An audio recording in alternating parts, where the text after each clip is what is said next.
नमस्कार, आप सभी का हमारे YouTube चैनल जित सार ट्रिक्स में स्वागत है। और इस वीडियो में हम डेली करंट अफेयर्स के प्रश्नों के साथ साथ स्टैटिक जीके के महत्वपूर्ण प्रश्नों को देखेंगे। लेकिन वीडियो शुरू करने से पहले अगर आपने हमारे चैनल को सब्सक्राइब नहीं किया है तो प्लीज़ चैनल को जरूर सब्सक्राइब कर लीजिए। आइए हम वीडियो को शुरू करते हैं और आज का पहला प्रश्न लेते हैं। आज का पहला प्रश्न है, हाल ही में अभ्यास काजिन 2023 का 7वां संस्करण कहाँ शुरू किया गया? तो ये शुरू किया गया है ओटार, कजाकिस्तान में चल रहा है। यह भारत और कजाकिस्तान के बीच चलने वाला एक वार्षिक सैन्य अभ्यास है और इसका ये 7वां संस्करण चल रहा है। ये याद रखिएगा, अभ्यास काजिन भारत और कजाकिस्तान के बीच में अभी कहाँ चल रहा है? तो ओटार, कजाकिस्तान में। हाल ही में भारतीय नौसेना ने महाबली टग साफ्ट शिपयार्ड प्राइवेट लिमिटेड किस राज्य में शुरू किया है? तो ये है गुजरात।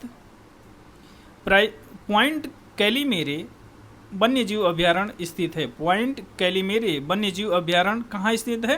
तो याद रखिएगा, ये तमिलनाडु में स्थित है। ब्रू शरणार्थी भारत के किस एक क्षेत्र से संबंधित हैं? तो ब्रू शरणार्थी जो हैं पूर्वोत्तर भारत से संबंधित हैं।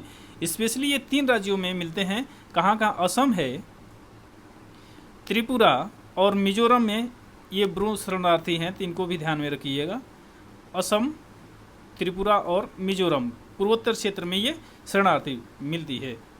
हाल ही में अमानगढ़ टाइगर रिजर्व में बाघों की आबादी में वृद्धि देखने को मिली है। यह किस राज्य में स्थित है?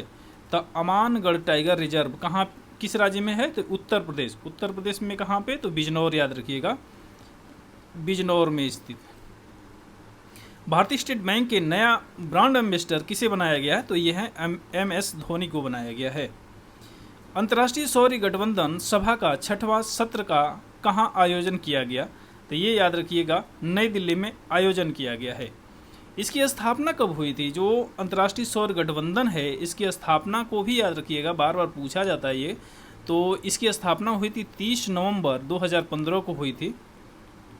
और इसका जो मुख्यालय है, मुख्यालय को भी याद रखिएगा, मुख्यालय इसका गुरुग्राम में है।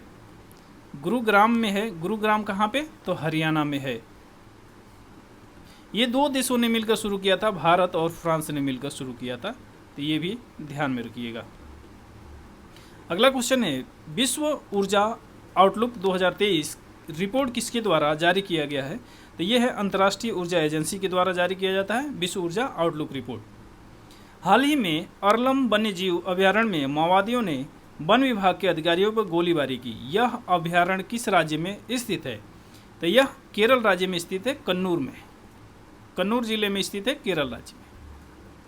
किस IIT के शोधकर्ताओं द्वारा बनाए गए कार्बन नैनो फ्लोरेंट 87% दक्षता के साथ आपतित सूर्य के प्रकाश को गर्मी में परिवर्तित कर सकता है? तो यह है IIT बॉम्बे के शोधकर्ताओं के द्वारा बनाया गया। हाल ही में किस देश ने भारतीयों को पर्यटन के लिए 6 माह के लिए मुफ्त वीज़ा प्रवेश की अनुमति दी है? तो ये है थाईलैंड। इसके पहले याद रखिएगा, श्रीलंका भी फ्री वीज़ा दे चुका है भारत को। विश्व के सर्वश्रेष्ठ फुटबॉलर का पुरस्कार बैलन डोर किसे प्रदान किया गया है? तो ये लियोन मेसी हैं। ये इनको 8वीं बार प्रदान किया गया है। 8वीं बार प्रदान किया गया है लियोन मेसी को। अगर महिला में पूछा जाए कि किस महिला को दिया गया है, ते हैं एइटाना बोनमाती को दिया गया है।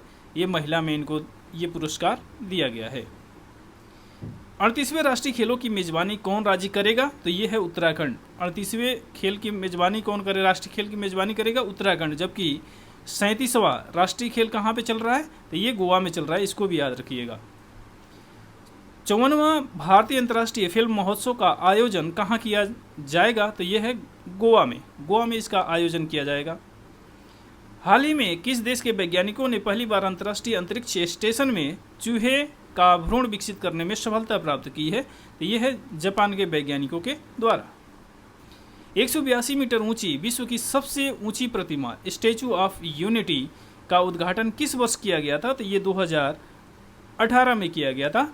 ये ऊंचाई कितनी है? 182 मीटर। और ये किन की मूर्ति है? तो सरदार वल्लभ भाई पटेल की मूर्ति है।